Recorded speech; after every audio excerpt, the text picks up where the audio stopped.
నటనలో ఆయన పద్మశ్రీ పురస్కారాన్ని పొందారు. బహుశా రాజకీయాల్లో ప్రవేశించకుండా ఉంటే భారతరత్న 20 ఏళ్ల క్రితం వచ్చుండేది. ఆయనకి అనుమానం ఏమీ లేదు. అందులో మన దేశ రాజకీయాల్లో ఉండే కలుషిత వాతావరణం కారణంగా ఒక్కసారి రాజకీయాల్లోకి వెళ్ళాడు అంటే ఆయనలో ఇంకా ఎంత ప్రతిభ ఉన్నా ఎవరూ గుర్తించరు. అది లెక్కది. అనేక రకాల పక్షపాతాలన్నీ వచ్చేస్తాయి. అందుకని అందువల్ల రాలేదు తప్పితే ఇప్పుడు ఎవ్వరూ అడగవలసిన అవసరం లేకుండా యావత్ భారతానికి ఆయన రత్నమే. అనుమానమేం లేదు, అందులో అనుమానమేం లేదు.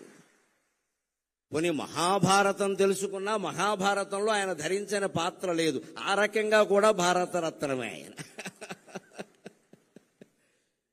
ఆ రాజకీయాల్లో చేరడం కారణంగా పద్మశ్రీతో ఆగిపోయాడు కానీ లేకపోతే ఏ బిరుదైతే సరిపోతుందండి ఆయనకి.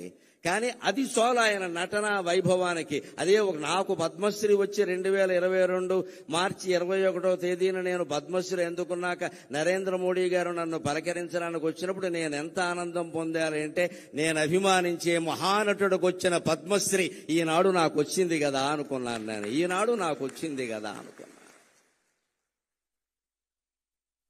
అంత ఆశీర్వచనం, అంత అభినందన ఉద్దేశ్యం కలిగిన వాడు ఆయన. ఆయన అభినందన అంటే ఆశీర్వచనమే, ఆయన ఆశీర్వచనం అంటే అభినందనే, వేరే ఏమీ ఉండదు. నేను ఒక గొప్ప ఉదాహరణ నన్ను ఆయన ఆశీర్వదించింది జరిగింది కొద్దిసేపట్లో చెబుతాను. సినిమా భాషలో చెప్పాలంటే త్వరలో విడుదల అన్ని ముఖ్య కేంద్రాల్లో. మన దేశమున పాదముని నట పద్మశ్రీ పురస్కారి అయి ఘన పౌరాణిక తత్వ జానపద సంఘ శ్రేష్ఠ చారిత్రక ప్రణుతింగాంచిన పాత్రలన్నిటినీ, పౌరాణిక పాత్రల్లో ఆయన వెయ్యని పాత్ర లేదు. నాయక పాత్రలు, ప్రతినాయక పాత్రలు అన్నీ దున్నేశాడు. అనుమానమేం లేదు. ఇంకా అసలు అవి పైగా మామూలుగా వెయ్యడం కాదు, అభిరుచి కొద్దీ వెయ్యడం కాదు, వేస్తే ఆయనే వెయ్యాలి, ఇంకెవడూ పనికిరాడన్నంత ఇదిగా వేశాడు మహానుభావుడు నిజంగాను. ఇందాక వేద పండితులు అటు ఇటు నుంచుని వేదం చదివారు. గమనించండి, రావిపాటి సత్యనారాయణ గారికి వచ్చిన పుణ్యప్రదమైన ఆలోచనకి నేను చేతులెత్తి నమస్కారం చేస్తున్నాను వారికి. అక్కడ సరిగ్గా శ్రీకృష్ణుడి యొక్క చిత్రం పెట్టారు. రామారావు గారు శ్రీకృష్ణ పాత్ర ధరించింది, ఇలా చక్రం ధరించి ఉన్నది పెట్టారు. నిజంగా వేదం చదువుతూ ఉంటే ఉండవలసిన చిత్రం అదే. నిజంగా సరిగ్గా వేదం చదువుతుంటే అటు సగం మంది ఇటు సగం మంది నిలబడ్డారు. చూడండి ఖచ్చితంగా. అది ఏమిటంటే లలితా సహస్రంలో చెబుతారు కదా, ద్విజపంక్తి ద్వయోజ్వల ద్విజపంక్తి ద్వయోజ్వల అంటారు. అమ్మవారి యొక్క పళ్ళ వరస 32 పళ్ళు ఏమిటంటే కింద 16 పైన 16 కదా. అలాగ వేదం చదివేటువంటి పండితులు అటు 16 మంది ఇటు 16 మంది నిలబడి వేదం చదివినట్టుగా నీకుండే 32 పళ్ళు ప్రకాశిస్తున్నాయమ్మా అని ద్విజపంక్తి ద్వయోజ్వల అని చెబుతారు లలితా సహస్రంలో. అంతటి దృశ్యాన్ని వేళ పద్మశ్రీ ఎన్టీఆర్ కల్చరల్ అసోసియేషన్ వారు సత్యనారాయణ గారి నాయకత్వంలో మనకు ఎలా చూపించారు అంటే, ఎన్టీఆర్ శ్రీకృష్ణుడిగా కనిపించేలా చేసి అటు ఇటు ద్విజపంక్తి ద్వయోజ్వల అనేటువంటి దృశ్యాన్ని మనకి సాక్షాత్కరింపజేశారు. నిజంగా మన సంస్కృతిని నిలబెట్టుకోవాలంటే ముందు వేద పండితుల్ని పిలవాలి, వేదస్వస్తి చేయించాలి, కనీసం 5-10 నిమిషాలైనా చేయించాలి. సంప్రదాయం తెలిసిన వాడిని కాబట్టి చెబుతున్నా, ఏవైనా అశుభాలు మీ ఇంట్లో జరుగుతాయి జాతకం ప్రకారం అనేటువంటి అనుమానం మీకు ఏదన్నా ఉంటే 4 ఘనపాఠీలను పిలిపించి హాల్లో వేదస్వస్తి చెప్పించండి అమ్మా. అశుభం జరగనే జరగదు, అశుభం జరగనే జరగదు, అన్నీ శుభాలే జరుగుతాయి. వేదం అంత గొప్పది. వేళ దాంతో మనం సభని ప్రారంభించుకున్నాం. ఆ వేదానికి మూలమైన, వేదంతో ప్రారంభమైన శాస్త్రాలు, కావ్యాలు, పురాణాల్లో ఉండే పాత్రలన్నీ అవలోడనం చేసుకుని ఆ మహానుభావుడు పౌరాణిక పాత్రల్లో నటించాడు. తత్వవేత్తల పాత్రలు, పోతులూరి వీరబ్రహ్మేంద్ర స్వామి గారి పాత్ర ఎలా నటించాడు, నా భూతో నా భవిష్యతి, మరొకడు చెయ్యలేడు అన్నట్టుగానే నటించాడు ఆయన. గౌతమ బుద్ధుడు లాంటి పాత్రలన్నీ వేశాడు. రామకృష్ణ పరమ వివేకానందుడు లాంటి పాత్రలన్నీ వేశాడు. అలాగే ఇక జానపదం ఆయన్ని, కాంతారావు గారిని చెప్పుకున్నాకే ఎవరినైనా చెప్పుకోవాలి. ఆ రోజుల్లో మేము అభిమానులుగా ఊరేగే సందర్భాల్లో ఏ మాట వచ్చినా చెక్కడో వదలడో, కదలడో వదలడో, చెక్కడో దొరకడో, ఇదే గొడవ. అన్ని ఆయన సినిమాలే, మా భాష నిండా ఆ సినిమాలే ఖచ్చితంగా. చెక్కడు, దొరకడు, కదలడు, వదలడు, అన్ని గులీబకావళి కథ, అన్ని ఇంకా మొత్తం జానపద చిత్రాలు, రాజులకు సంబంధించిన చిత్రాలన్నింటిలోనూ ఆయనే మహారాజుగా, సేవకుడు దగ్గర నుంచి మహారాజు వరకు అన్ని పాత్రలు వేశారు. సంఘశ్రేష్ఠ సాంఘిక పాత్రల్లో కూడా తక్కువ తినలేదండి ఆయన.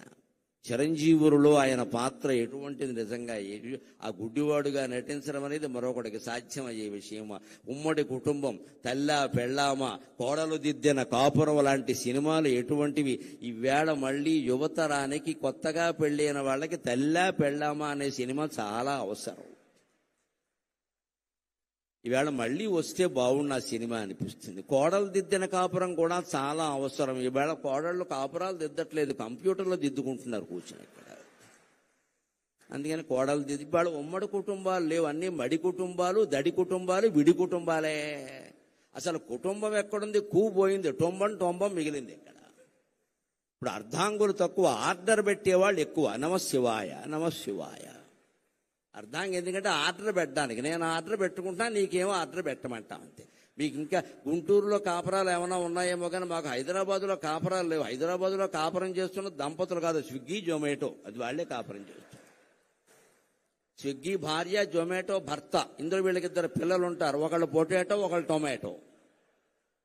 మగ పిల్లలు కాస్త గట్టిగా ఉంటారు కాబట్టి పొటాటో, ఆడపిల్లలు మెత్తగా ఉంటారు కాబట్టి టొమాటో అంతే.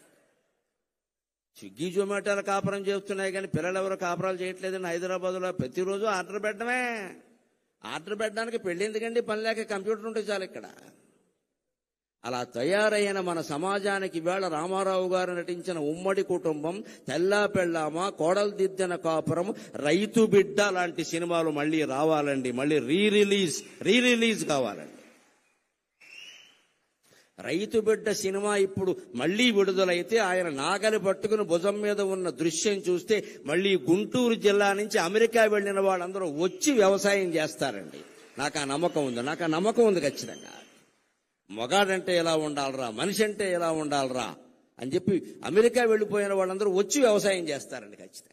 సినిమాల ప్రభావం సామాన్యమైనది కాదండి. సినిమా చాలా పవర్ఫుల్ మీడియా, చాలా శక్తివంతమైన ప్రసార సాధనం. అది దాన్ని ప్రజా సంక్షేమం కోసం, దైవభక్తి పెంచడానికి, దేశభక్తి పెంచడానికి ఉపయోగించుకున్న మహానటుడు ఎన్టీఆర్.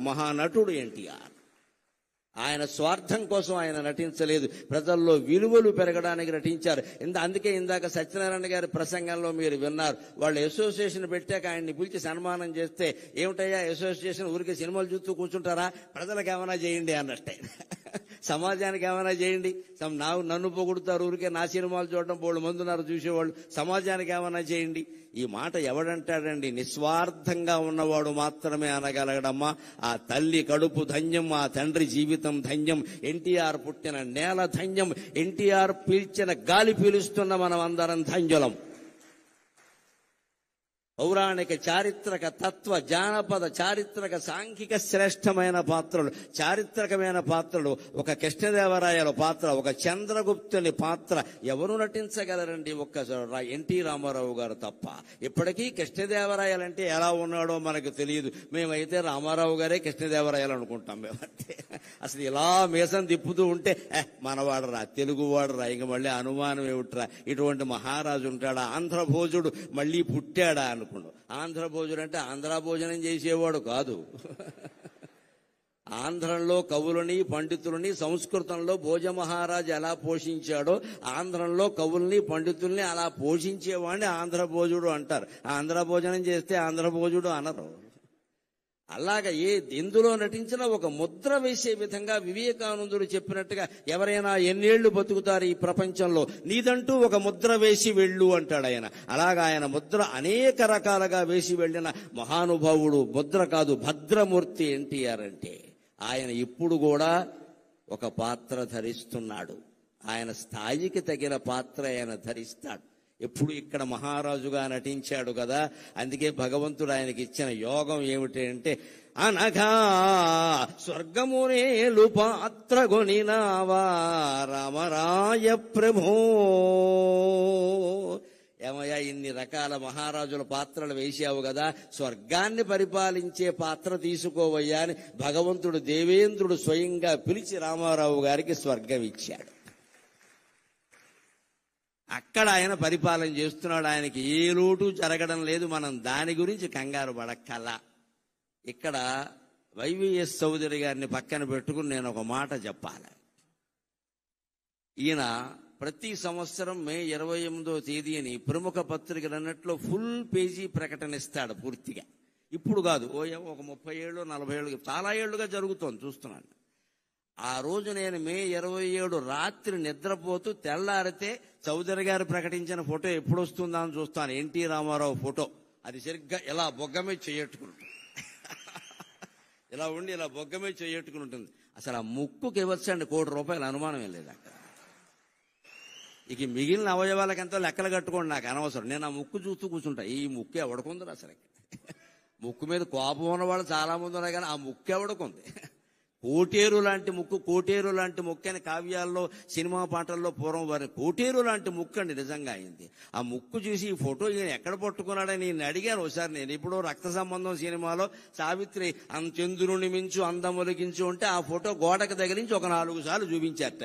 మళ్ళీ ఏ సినిమాలోనూ లేదు, ఎప్పుడూ లేదు. దాన్ని పట్టుకుని ఆయన పరిపూర్ణమైన సంతృప్త హృదయంతో ఎప్పుడు నీ సేవలో ప్రభుని ఒకే రకమైన మాట రాసి ప్రతి సంవత్సరం వేస్తారండి. మా ఇద్దరి మధ్య బంధుత్వం అదే ప్రధానంగా, ఆ ఒక్క ఫోటో. ఈ ఫోటో ఎక్కడ దొరికిందండి బాబు? ఇది రాముడి కంటే కృష్ణుడి కంటే అందంగా ఉందన్నా నేను. ఇలా బొగ్గ మీద చేయి పెట్టుకుని ఉంటే అస్సలు అది కాదండి. ఆయన చూసిన వాళ్ళు 16 ఏళ్ల అమ్మాయిలు కూడా ఎన్టీఆర్ వెనకాల పడాల్సిందే. ఆ ముక్కు అంటే అంతే, ఇంకా కోటేరు లాంటి ముక్కు అంటే అంతే. అటువంటి ముక్కున్న మొగుడు దొరికితే ముక్కోటి దేవతలకు మొక్కుకున్నట్టు లెక్క. బండ మొక్కులు బొర్ర మొక్కులు కాదు ఎంతసేపు. ముక్కు అంటే ఎన్టీ రామారావు ముక్కులో ఉండాలి. ఆ ముక్కుకు జాలి ఇంకేం అక్కల. ఆయన నటన నుంచి కదా, ఆయన జీవితం నుంచి కూడా మనం నేర్చుకోవలసింది క్రమశిక్షణ.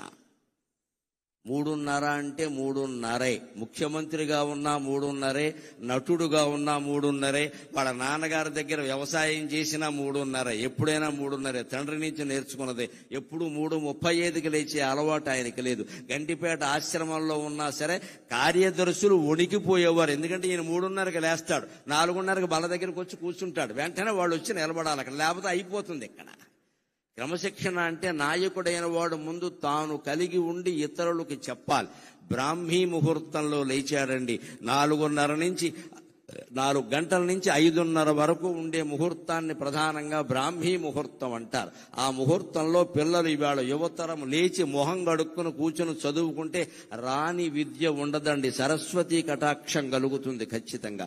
4 నుంచి 5:30 గుర్తుపెట్టుకోండి. రామారావు గారి విజయావకాశాలకి ఒక కారణంగా ఆయన చెప్పారు, నా క్రమశిక్షణ నేను ఈ బ్రాహ్మీ ముహూర్తంలో లేస్తా అని. ఆయన చదివే పుస్తకాలు భగవద్గీత ఇటువంటివన్నీ అప్పుడే చదువుకుని ఆయన చేసే దైవ పూజ ఏదో చేసుకుని 5 గంటలకు ఆయన స్టూడియోలో ఉండేవాడు. చస్తారా అండి హీరోయిన్లు వీళ్ళు రాకపోతే? అక్కడ ఉంటారు, బతుకుతారా ఇంకా అసలు? ఆయన 5ంటికి అక్కడ కూర్చున్నాక ఆయన కూర్చునేవాడు ముందంతే. ఎలాగా ఆయన ఆలస్యంగా వెళ్ళడం, నేను వచ్చే వరకు షూటింగ్ ఆపమండం, నేను సాయంత్రం 4:00కైనా వెళ్ళిపోతానన్న ఈ అహంకారాలు ఎప్పుడూ లేవండి. ఆయన ఖచ్చితంగా క్రమశిక్షణ పాటించేవాడు. అది ఒక్కటి నేర్చుకుంటే యావత్ జాతి ఎన్టీఆర్ కారణంగానే బాగుపడుతుంది, అనుమానమేం లేదు అందులో.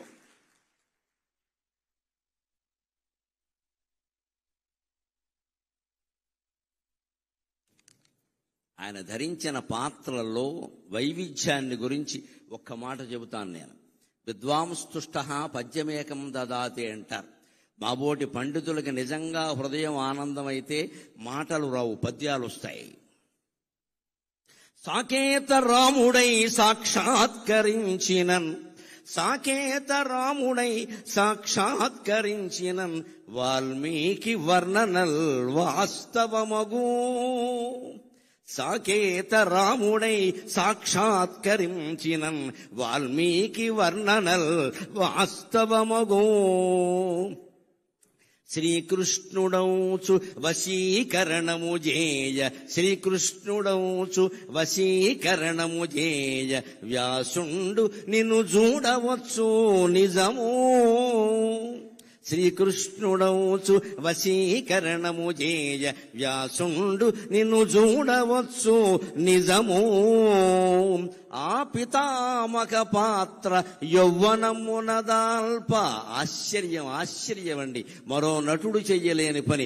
40 ఏళ్ల లోపు వయస్సులో ఆయన 250 సంవత్సరాల వయస్సుండే భీష్ముడు పాత్ర ధరించాడు. ఇప్పటి హీరోలు తెలుసుకోవాలి, ముసలి పాత్ర ధరిస్తే నా ఇమేజ్ పడిపోతుందనే దరిద్రపు ఆలోచన రానియకూడదు. నటుడు అంటే అన్నీ చెయ్యాలి. భీష్ముడు పాత్ర, ఆ పాత్ర ధరించింది. నేను అనుకున్నా ఏదో పెద్ద వయస్సు వచ్చిందేమో అనుకున్నా, రాలేదు. 40 ఏళ్ల లోపు వయస్సులో 257 సంవత్సరాలు జీవించినటువంటి భీష్ముడి పాత్ర ధరించడం, ఒప్పించడం, మెప్పించడం అంటే సామాన్యమా? భీష్ముడు మళ్ళీ పుడితే సాధ్యమవుతుంది ఆ విషయం. అది అటువంటి పాత్ర ధరించాడు ఆయన. ఆ పితామక పాత్ర యవ్వనమునదాల్ప గంగమ్మకు పుత్ర శోకమ్ము తీరే. ఆ పితామక పాత్ర యౌవనమునదాల్ప గంగమ్మ పుత్ర శోకమ్ము తీరే. రాయలై చిత్ర సామ్రాజ్యము నేలుచో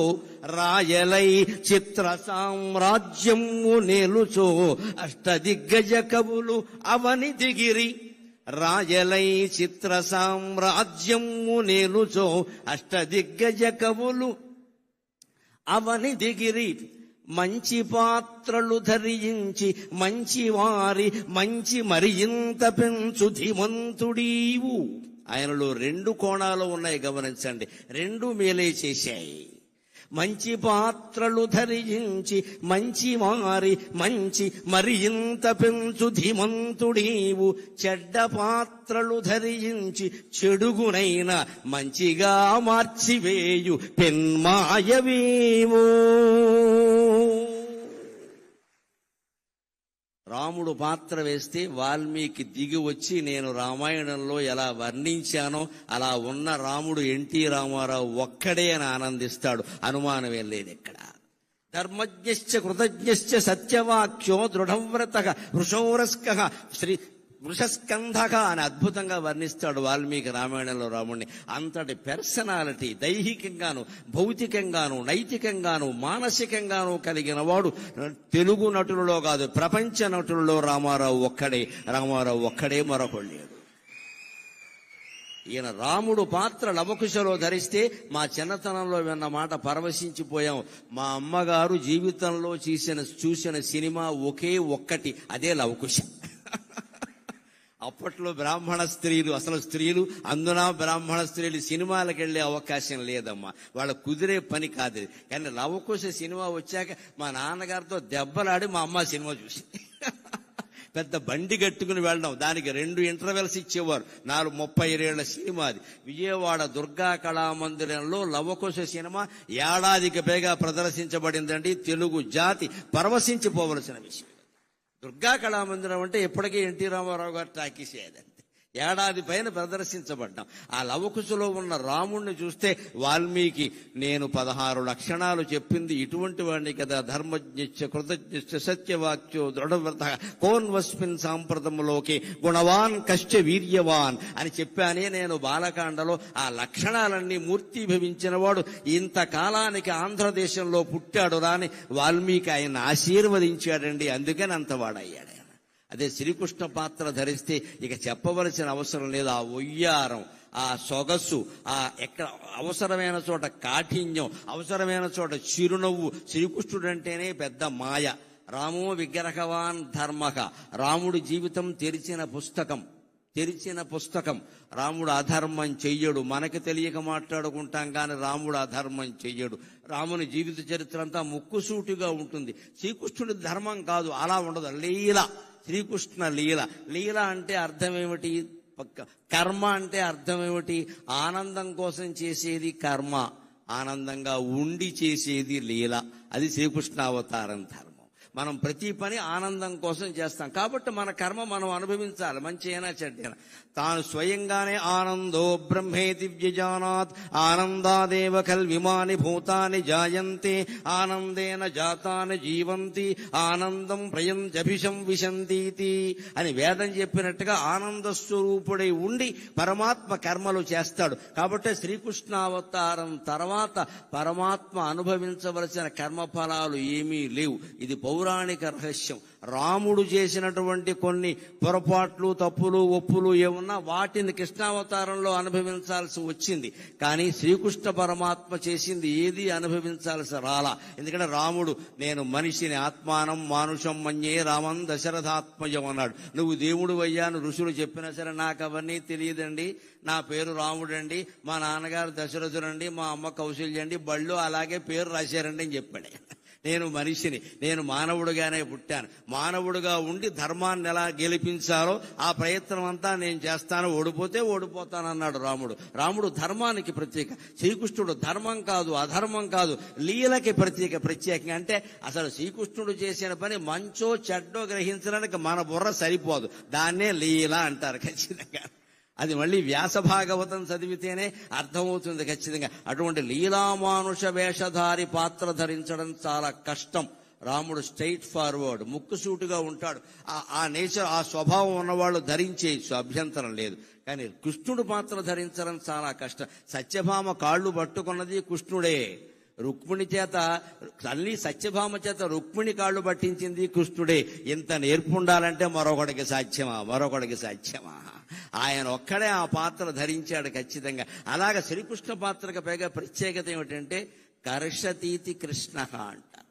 అయ్యా వారిని కూర్చోబెట్టండి, వేద పండితులు ఎక్కడొకటి కూర్చోబెట్టండి. కర్షతీతి కృష్ణ అంటారు. ఆకర్షించడమే కృష్ణుని యొక్క ప్రధాన లక్షణం. కొన్ని కోట్ల మందిని ఆకర్షించాడు ఆయన ఒక్కసారిగా. మళ్ళీ అంతగా తెలుగు జాతిని కాదమ్మా, యావత్ సినీ జగత్తుని ఆకర్షించిన వాడు ఎన్టీఆర్ ఒక్కడే.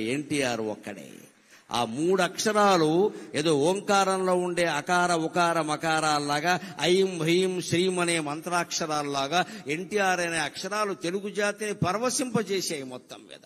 అంత ఆకర్షణ శక్తి ఉన్నవాడు కాబట్టి ఆయన కృష్ణ పాత్ర వేయగలిగాడు. మనకి తెలియకపోవచ్చు కానీ ఏదో ఒక ఉపాసన లేకుండా అటువంటి పాత్రలు వేయడం సాధ్యం కాదండి. ఆయన రాముడు కృష్ణుడే కాదు, పౌరాణిక చిత్రాల్లో ఏ పాత్ర ధరించినా ఉపవాసం ఉండేవాట ఖచ్చితంగా. మాంసాహారం తినేవాడు కాదు, అలవాటైన మనిషి అయినా తినేవాడు కాదు, నేల మీదే పడుకునేవాడు. ఆయన ఇష్టదైవమైన వెంకటేశ్వర స్వామిని ధ్యానించేవాడు.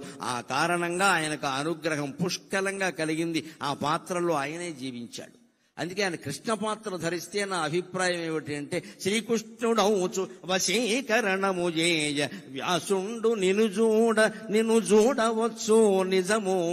నేను చిత్రించినటువంటి కృష్ణ పరమాత్మ, నేను కళ్ళతో దర్శించిన మహాపరమాత్మ మళ్ళీ పుట్టాడు తెలుగునాట అని వ్యాసుడు నిన్ను చూడ్డానికి వస్తాడయా ఖచ్చితంగా అంటున్నాను. ఇంకో మాట, ఆయన భీష్మ పాత్ర నటించడం నిండు వయస్సులో, ఇంకా ప్రౌఢ వయస్సు కూడా కాదు, యవ్వనం దాటిన వయస్సులో నటించడం చాలా చిత్రమైన విషయం. అది ఆ పితామకు పాత్ర యవ్వనమునదాల్ప గంగమ్మ పుత్ర శోకమ్ముదీరే. భారతంలో ఒక రహస్యం ఏమిటంటే, అర్జునుడు కూడా చనిపోయాడు, మళ్ళీ పుట్టాడు. అభిమన్యుడు చనిపోవడం కాదు, అర్జునుడు కూడా చనిపోయాడు, ఖచ్చితంగా చనిపోయాడు. అశ్వమేధ పర్వం చదువుకుంటే తెలుస్తుంది. పైగా ఎవరి చేతుల్లో చనిపోయాడో తెలుసా? దారుణం, కొడుకు చేతుల్లో చనిపోయాడు. ఎవరా కొడుకు? చిత్రాంగదికి పుట్టినవాడు బభ్రువాహనుడు. బభ్రువాహనుడు అర్జునుడిని చంపుతాడు యుద్ధంలో. ఆ యుద్ధం ఆయన కొందెచ్చుకున్నాడు అర్జునుడు. అర్జునుడు పూర్తిగా బతికి లేడండి, చచ్చిపోయి మళ్ళీ పుట్టాడు. ఎవరి వల్ల పుట్టాడు? ఉలూపి నాగకన్య మంత్రం వేసి బతికించింది.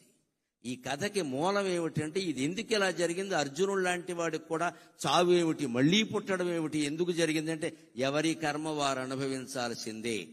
భీష్ముడిని చంపిన విధానం ఎవరికి నచ్చినా ఎవరికి నచ్చకపోయినా చివరికి భీష్ముడికే నచ్చినా గంగాదేవికి నచ్చలేదు, కన్న తల్లి కదా. మా అబ్బాయిని అన్యాయంగా చంపారు, మా అబ్బాయిని అన్యాయంగా చంపారు. 257 సంవత్సరాలు పెళ్లి చేసుకోకుండా, తోడు నీడ లేకుండా, కష్టసుఖాలు చెప్పుకునేందుకు మనిషి లేకుండా రాజ్యత్యాగం చేసి బతికిన వాడిని శిఖండిని అడ్డం పెట్టుకుని చంపుతారా? నా కొడుకు చావుకి కారణమైన వాడు కొడుకు చేతుల్లోనే చనిపోతాడు అని గంగమ్మ శాపం ఇచ్చిందండి. ఇది భారతంలో ఉంటుంది ఖచ్చితంగా. ఆ శాపం అమలు అయింది. పాండవులు జయించారన్న పేరే గాని పొందిందేమీ లేదు. ఇక్కడ మన తెలుగులో కూడా ఒక సామెత, పాండవుల ప్రభుత్వం వచ్చాక మొదటి బడ్జెట్ అంతా కౌరవుల తద్దినాలకు సరిపోయింది. స్పీకర్ గారు ఉండగా చెప్పుకోవలసిన మాట. ధర్మరాజు గారి స్థానంలో ఆర్థిక మంత్రి ఎవరున్నారో కానీ వారు ప్రవేశపెట్టిన బడ్జెట్ అంతా కౌరవుల తద్దినాలకు సరిపోయింది. అందుకని తెలుగులో సామెత, పాండవుల సంపాదన అంతా కౌరవుల తద్దినాలకు సరిపోయిందని. ఏమి సాధించావు నువ్వు ఇక్కడ? ఊరికే గెలిచామన్న పేరు గాని. అది కూడా అశ్వమేధ పర్వం వచ్చాక మళ్ళీ అశ్వమేధ యాగం చేద్దామని అర్జునుడు బయలుదేరితే అనేక రాజ్యాలకి పంపిస్తారు. అశ్వమేధం లవకుశలో కూడా ఉంది, తెలుసును కదా, పంపిస్తారు. గుర్రం ముఖం మీద ఒక పలకం ఏర్పాటు చేస్తారు. ఎవరైనా మా సామ్రాజ్యాన్ని అంగీకరించిన వాళ్ళు ఉంటే మా రాజుతో యుద్ధం చేయండి అంటారు. అందరూ అంగీకరించారు, దానికేమి ఇబ్బంది లేదు. కౌరవులనే జయించిన వాళ్ళు మిగిలిన వాళ్ళని జయించరా?